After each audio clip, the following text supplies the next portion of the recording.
Hey, what's up, everyone? Today I'll be talking about a game called Time Trekkers, which I've been playing a lot lately. If you rather a no commentary, I have a gameplay only video of the game. Feel free to click over and watch over that if you prefer. So this game is a time travel themed roguelike, survivors like by Fuse Games.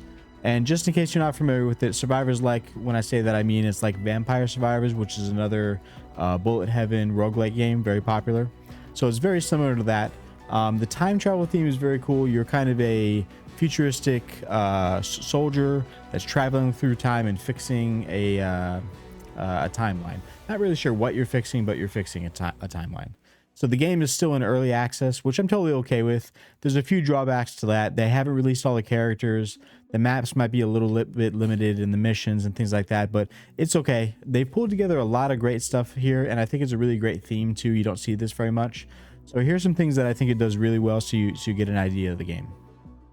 So first off, the things that I think are really cool about this game. So dying does not mean failure. So to kind of explain what I mean by that, a lot of survivor likes, although you have upgrades for more lives, you don't always have that, but usually these games you can like pay coins or pay whatever the whatever it is, how you upgrade outside of the actual missions to get extra lives or an extra life during it. But usually when you die, it's done.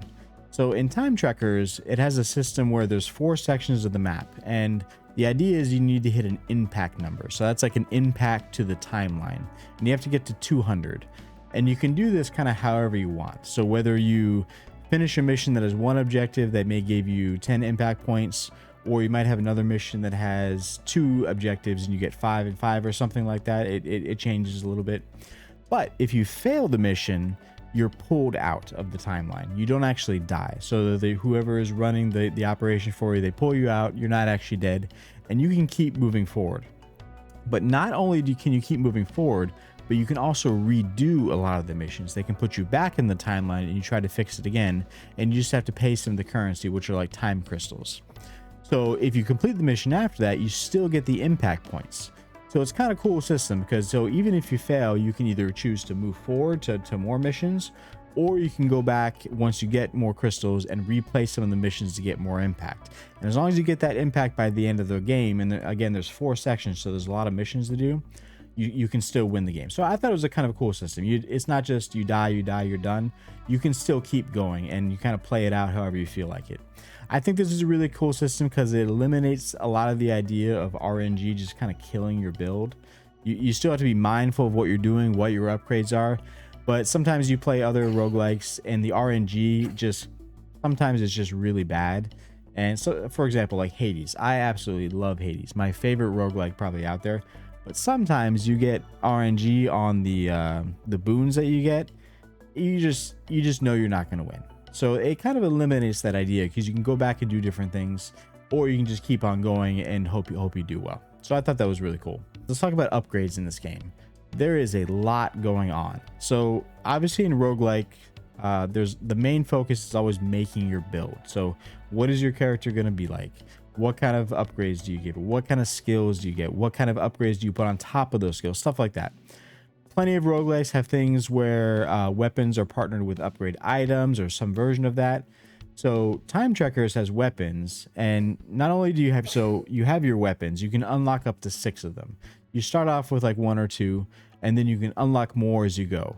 You can pick whatever your style is, whether you want bullet weapons, lasers, weapons that hover around you, flame weapons, whatever it might be.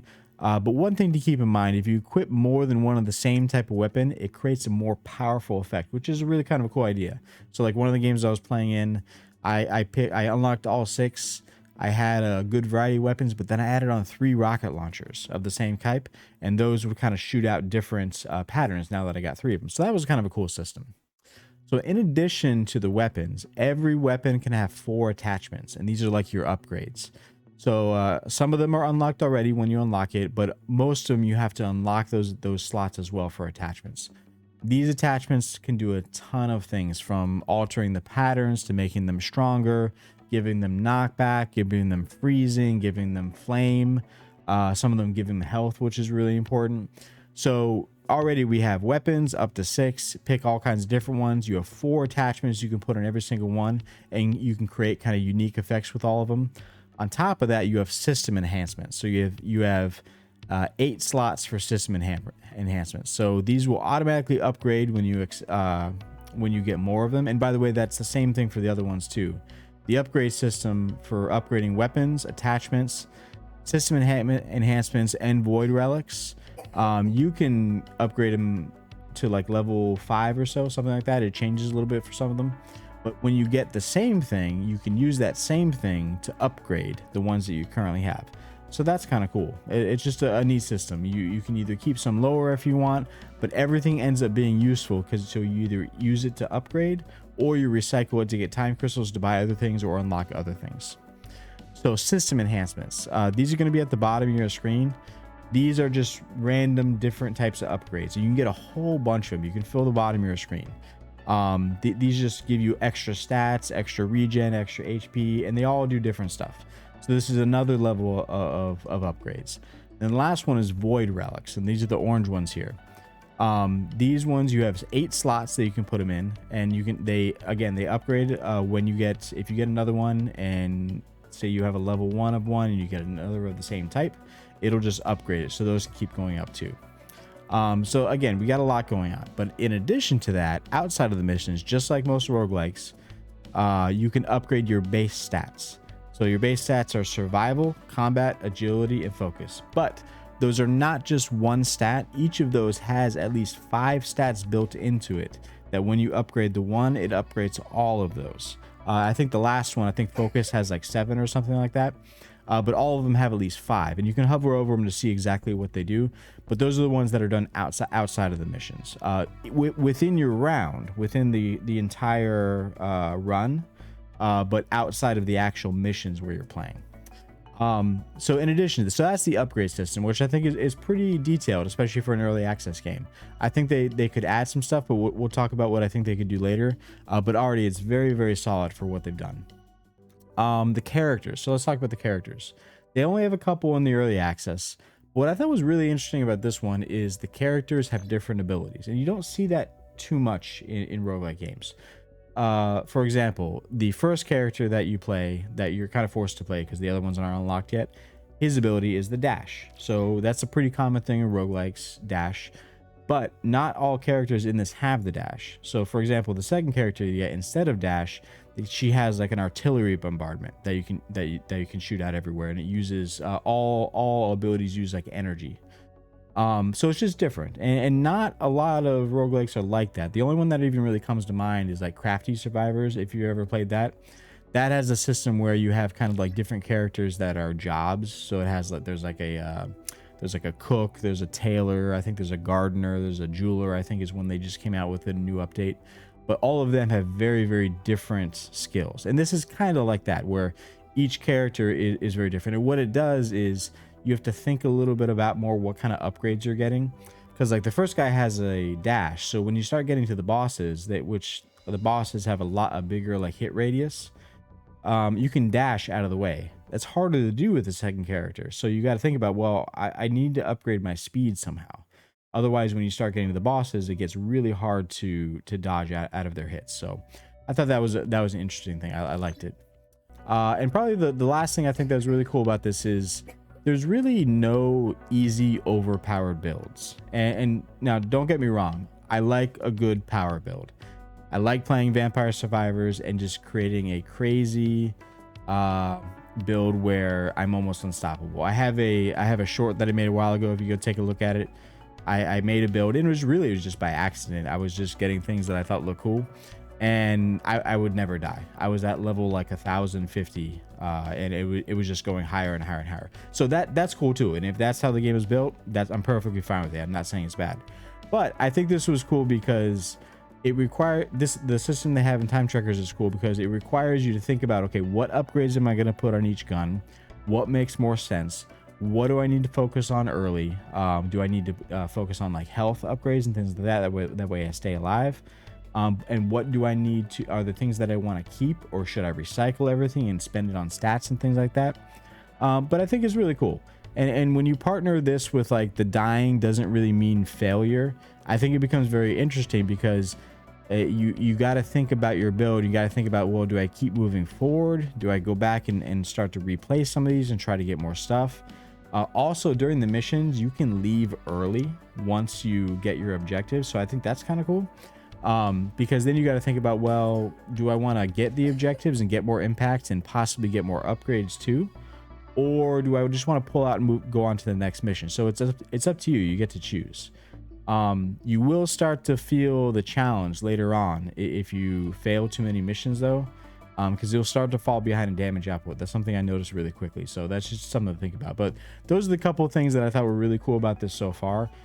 You'll probably see the same thing while you're playing. I know with more updates, we'll see more stuff come out, but these are kind of my first impressions of stuff that I thought really set this one apart. So here's a couple hints that I'm going to share with you as I was playing. So first off, take a look at the top of your screen. These are your impact rewards. I had no idea these existed. It probably said in the tutorial, but I tend to kind of not listen to some stuff and try to skip through it a little bit. My fault if it was in there. So these are impact rewards. Every time you get impact of this number, you get a reward at the top, and they're very helpful because you can see a lot of them are crystals. And then later on, those little squares that you see are upgrades outside of your run. So there's even another level of upgrades you can upgrade, which permanently change all the characters. But make sure and collect those, because even just the crystals is a big help. Those will let you get a stat or two very early in the game. Again, I mentioned this earlier. Most missions can be redone if you fail, or if you only get one of the two objectives. So if a mission has two objectives, if you finish one, it'll consider it complete. But you can still go back and get the other one to get the impact. And you're obviously getting the levels and the experience too. So it's kind of a win-win. I don't see a whole lot of reason not to go back and do it unless you're really just trying to rush through it. But again, once you start getting through that second section of the map into the third, if you haven't put some stats and put some upgrades into damage output, you'll start to really feel it, because it gets hard to kill a lot of stuff. Domain construction tiles. Okay, so domain construction tiles, I haven't really talked about the map or what the stuff does. This is kind of like a roulette wheel, or like a press your luck type wheel. It kind of picks 2 or 3 things out of it that are bonuses for you, and you just get them. Sometimes you get crystals, sometimes you get upgrades, sometimes you get system enhancements, all kinds of different things. But you can keep in mind, you can re-roll those. So to be honest, I typically don't. I just take whatever's there. But if you look at everything that's on there, you can decide and say, hey, I don't really like these, or I'm going for something specific. Let me re-roll this and get some free, because it's really just a free stuff tile is what it is. Second, I'm not really second, but lastly, if I were to think about priorities as I'm playing this game, this is just my recommendation. Again, a lot of people play roguelikes very differently. My recommendation in this particular one is your first priority should be unlocking weapon slots. I would definitely unlock minimum 3 within the first section. You could probably even go more, but within that first section of the map, you need to get to at least 3 weapon slots. My second priority is getting healing attachments. It's a little heart symbol, and they can go onto any weapon. That makes it so you're getting life whenever you're doing damage. This becomes absolutely necessary later on in the game, because there's really not a lot of methods of getting health. I mean, there's a few out there. You can get stat upgrades, you can get system enhancements and stuff like that. But I think that health attachment on weapons is really going to be your biggest one. And later on the game, I think it's necessary. And keep in mind too, you can run 2 or 3 of them. Since you have 6 weapons, you can put a health upgrade, and they each have 4 attachment slots. You can put that health upgrade on as many as you want, really, and it's really helpful. So that's just a few of my recommendations when you start to play. Hopefully that helps you out. So here's some things that I think they need to make sure and address during early access. I mentioned a couple of these earlier, but first off, more characters with more variety. So it looks like they have about 6 characters planned. I think they should aim for at least 12. I mean, you've got games out there like Vampire Survivors, which have a ton. I mean, Vampire Survivors probably has, I don't even know now, 30 or 40, maybe even more. But and not that there's a massive difference between a lot of those characters. Sometimes it's only just a small stat difference, Maybe they start with an upgraded weapon or something like that, which is fine. But it's fun to unlock all those characters, which is usually the point. It's fun to play the game in different ways or find weird objectives, and I think that's really the point of it being in Vampire Survivors like that. Is you're doing all these strange things and unlocking these characters, so it's fun. I think they should aim for more. Six would be fine, but I think they should go for a lot more than that. More mission variety. Most of the objectives in the game are pretty simple things like, hey, activate 2 of these light beacons. Hey, activate 3 supply beacons or supply drops. Kill 1,000 monsters, or kill 500 flying monsters, or kill 10 range monsters, or whatever it might be. I just think they should they definitely need more variety in that. Maybe make some more objective based things like, hey, it's not just about killing this or collecting this, it's about protecting this area, like a King of the Hill type objective or something like that. I just think they should broaden what the mission objectives are. It would just make it a lot more fun. I mean, this is probably a simple thing to say, but more guns and more unique items. I think the gun variety in the game is really good. I tended to go towards specific ones and I just stuck with them, so I didn't always branch out to a lot of different things. But one thing I think they need to change, and I put this in my Steam review in a couple places, they need more visual differences of the guns, very specifically too for the bullet weapons. A lot of times I couldn't really tell if my bullet weapons were being effective or what they were killing or how much they were killing, because I couldn't really see the graphic happening. It was really hidden behind everything else that was going on. So I think they need to change that visual part of it, even if it's just to feel like you have more variety.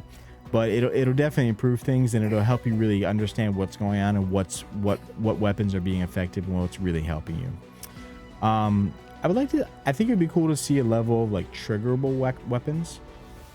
All the weapons that you play with just kind of happen and they fire, which is fine, and you do aim them a little bit, but I think it would be cool to have ones that you could trigger, like mines or throw a grenade or whatever it might be. Just something that you can, something that's a little bit more active, and rather than the whole passive side of the game. You do have the ability that use. I play on mouse and keyboard, so we use with spacebar. So it's dash for the one, or it's the artillery shot for the second character. I just think more things that you can trigger rather that are active and not passive, I think would be a lot of fun. The last one that I think they might want to rethink is the rounds can be a little long, or the runs can be a little long. I mentioned earlier that they have 4 sections. I think this might turn off some players. The missions themselves are short. They're usually like 4 minutes, 5 minutes. But the whole round has these big 4 sections, which take a while. A lot of roguelikes are on the 20 or 30 minute model for the whole run. So I think this might not appeal to everyone.